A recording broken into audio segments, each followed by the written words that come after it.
Hello guys, welcome to my new channel. நான் already promise பண்ணியிருந்த மாதிரி இன்னிலேருந்து நம்ம விக்கா ஸ்டோரியை நம்மளே எழுதி புதுசாக அப்லோட் பண்ண போகிறோம். ஸோ அதோட எபிசோட் 1 தான் இது. இதில் வந்து கேரக்டர்ஸோட இன்ட்ரடக்ஷன் மட்டும்தான் கொடுக்க போகிறேன். அண்ட் ஆல்சோ நான் வந்து என்ன பிளான் பண்ணியிருக்கேன்னா, எல்லாத்தையுமே வந்து பிளாக் ஸ்க்ரீன்லேயே ஃபுல்லாக வைக்கலான்னு. பிகாஸ் நீங்கள் வந்து ஸ்டோரியை அப்படியே யோசித்து பார்க்க அதுதான் பெட்டராக இருக்கும்னு நினைக்கிறேன். பிகாஸ் ஏதாவது பிக்சர்ஸ் போட்டால் நம்ம அதை தான் பார்ப்போம்.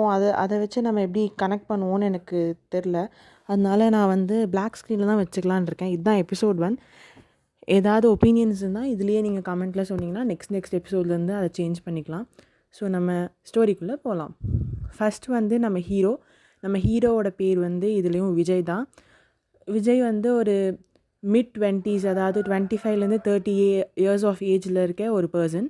அவர் வந்து அவரோட கிராண்ட் பேரண்ட்ஸ் கூட தான் சிட்டியில் வளர்கிறாரு. அவருக்கு வந்து பேரண்ட்ஸ் இல்லை. அவரோட சின்ன வயசுலேயே அவங்க பேரண்ட்ஸ் வந்து இறந்துடுறாங்க.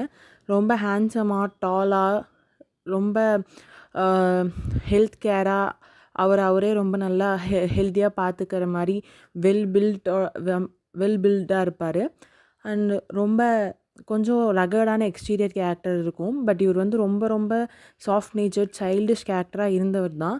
இவரோட பாஸ்ட் ட்ராமாஸ்னால, அந்த பாஸ்ட் ட்ராமாஸ் என்னன்றது நமக்கு கோயிங் ஆன் ஸ்டோரிஸில் தெரியும். பாஸ்ட் ட்ராமாஸ்னால இவர் வந்து ரொம்ப ரகர்ட் அண்ட் ஸ்டபர்னாக ஆகியிருப்பார். அவர் வந்து ரொம்ப ரொம்ப லாயலான ஒரு கேரக்டர். அண்ட் அவரோட அஃபெக்ஷன் வந்து இப்போதைக்கு அவங்க கிராண்ட் பேரண்ட்ஸ் கிட்ட மட்டும்தான் ஃபுல் ஃப்ளெஜ்டாக அவர் காமிச்சிருக்காரு. மற்றவங்க யார்கிட்டையுமே, அவரோட ஆஃபீஸில் இருக்கவங்களா இருக்கட்டும், அப்புறம் அவரோட ஃப்ரெண்ட் ஒருத்தர் இருக்கார் அருண்னு. ஸோ அவங்கக்கிட்ட அந்த 3 பேரை தவிர வேறு யார்கிட்டையுமே அவர் அஃபெக்ஷனேட்டாக இருந்தது கிடையாது. அவரோட பாஸ்ட் ஹார்ட் பிரேக்ஸ் வந்து அவர் அந்தளவுக்கு மாற்றிடுச்சு அப்படிங்கிறது வந்து அவங்க ஃபேமிலியில் இருக்க பாட்டி, தாத்தா அண்ட் ஹிஸ் ஃப்ரெண்ட் அருணுக்கு வந்து ரொம்பவே கவலைப்படுற ஒரு விஷயமாக தான் இருக்குது. பட் அவர் எப்படி மாற்றுறதுன்னு தெரியாமல் தான் அவங்களும் இருப்பாங்க. ஈவன் அவரோட கிராண்ட் பேரண்ட்ஸ் பாட்டி, தாத்தா கூட அருண்கிட்ட இதை பற்றி ரொம்ப வருத்தப்படுவாங்க. பட் அருணுக்குமே இது எப்படி மாறும், இந்த சுச்சுவேஷன்ஸ் எப்படி மாறும் அப்படின்றது தெரியல. ஸோ அதனால் ரொம்ப வருத்தத்தோடையே தான் அவரும் இருப்பார். பட் அட் எனி காஸ்ட், எந்த சுச்சுவேஷன்லேயும் அருண் வந்து விஜயை விட்டு போனதே கிடையாது. இதுதான் விஜயோட அவுட் ஸ்கெட்ச். அண்ட் அவரோட ஃபர்ஸ்ட் விஜயோட இன்ட்ரடக்ஷன் சீன் எப்படி வரப்போகுதுன்னா, விஜயோட தாத்தா, பாட்டி, அதுக்கப்புறம் விஜய் வந்து அவங்களோட வீட்டில் இருக்காங்க. விஜய் வந்து மார்னிங் ரொம்ப அவசரமாக ஆஃபீஸ்க்கு கிளம்பிட்டுருக்காரு. பாட்டி, தாத்தா வந்து கீழே அவங்க வீட்டில் இருக்காங்க.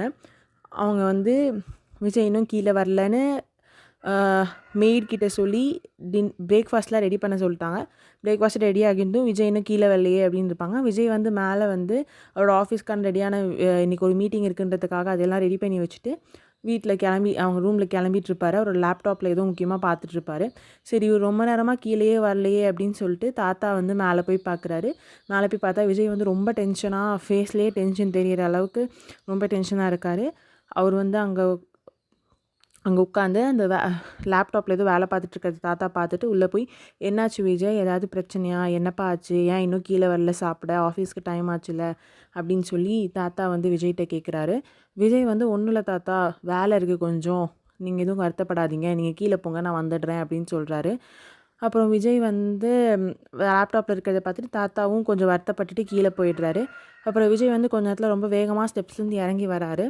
விஜய் வரதை பார்த்துட்டு பாட்டி வந்து, என்னாச்சு விஜய், எல்லாமே ஓகே தானே, என்னாச்சு, நேற்று நைட்லாம் நீ தூங்கவே இல்லை போல இருக்கே, லைட் ரொம்ப நேரமாக ரூமில் எரிஞ்சிட்டு இருந்தது அப்படின்னு கேட்குறாங்க.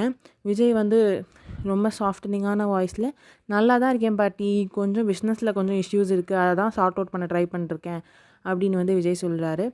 தாத்தா வந்து, நாங்கள் வந்து ரொம்ப ப்ரௌடாக இருக்கோம் விஜய், நீ பிஸ்னஸை நடத்துறதை பார்த்து, நீ பிஸ்னஸில் இருக்க எல்லா பிரச்சனையும் ரொம்ப நல்லா ஹேண்டில் பண்ணுற, பட் ஆனால் இவ்வளோ ஸ்ட்ரெஸ் எடுத்துக்காத, அதுவும் வந்து எங்களுக்கு ரொம்ப வருத்தமாக இருக்குது அப்படின்னு சொல்கிறாங்க. விஜய் வந்து, தாத்தா ரொம்ப தேங்க்ஸ் நீங்கள் என்னை ப்ரௌடாக பார்க்குறதுக்கு, ஆனால் நீங்கள் நினைக்கிற அளவுக்கு நான் ஸ்ட்ரெஸ் ஆகலாம் இல்லை, எனக்கு இது பிடிச்சிருக்கு, பிஸ்னஸில் கான்சன்ட்ரேட் பண்ணால் தான் என்னால் நிறைய விஷயத்த மறக்க முடியுது அப்படின்னு வந்து விஜய் சொல்கிறாரு. தாத்தா வந்து அவர் எதை மீன் பண்ணி சொல்கிறாருன்றத தாத்தா புரிஞ்சுக்கிறாரு. அதோடு அந்த வீட்டில் இருந்த சீன் வந்து விஜய் சாப்பிட்டு கிளம்புறதோட முடியுது. விஜய் வந்து ஆஃபீஸ்க்கு போகிறாரு. ஆஃபீஸ்க்கு போனோடனே ரிசப்ஷனில் அவரோட அசிஸ்டண்ட் இருப்பாங்க இல்லையா, அவங்க பேர் வந்து ரேச்சல். அவங்க வந்து விஜய் ஆஃபீஸில் அவர் கேபின்குள்ளே போகணுன்னே விஜய் கிட்ட வந்து சார் ஒரு 10 மினிட்ஸில் ஒரு முக்கியமான மீட்டிங் இருக்குது அப்படின்னு சொல்கிறாங்க. விஜய் வந்து ரொம்ப கடுப்பாயிட்டு கத்துறாரு, நான் வந்து உனக்கு என்னோடய ஸ்கெட்யூலை ரிமைண்ட் பண்ணுறதுக்கு ஒன்றும் உனக்கு நான் வேலை வைக்கல, என்னோடய ஸ்கெட்யூலை இப்போதைக்கு நான் தானே பார்த்துட்ருக்கேன், எனக்கு எப்போ மீட்டிங் இருக்குன்னு எனக்கு தெரியும், நீங்கள் உனக்கு என்ன வேலை கொடுத்துருக்கணும் அதை மட்டும் பாரு, மீட்டிங் ரெடி பண்ண சொன்னேன் அதை ரெடி பண்ணிட்டேன்னா அதோடு நிறுத்திக்கோ அப்படின்னு கத்திட்டுறாரு. ரேச்சல் வந்து சரி சார் சாரி அப்படின்னு சொல்லிட்டு போயிடுறாங்க. அதுக்கப்புறம் சரி சார் சாரி அப்படின்னு சொல்லிட்டு திரும்ப வந்து ரேச்சல் ஏதோ சொல்ல வராங்க. அதுக்குள்ளே ஜஸ்ட் கெட் அவுட் ரேச்சல் அப்படின்னு வந்து விஜய் கத்திடுறாரு. ரேச்சல் வந்து எதுவுமே சொல்லாமல் போயிடுறாங்க. இதோட விஜயோட introduction scene and first scene முடியுது.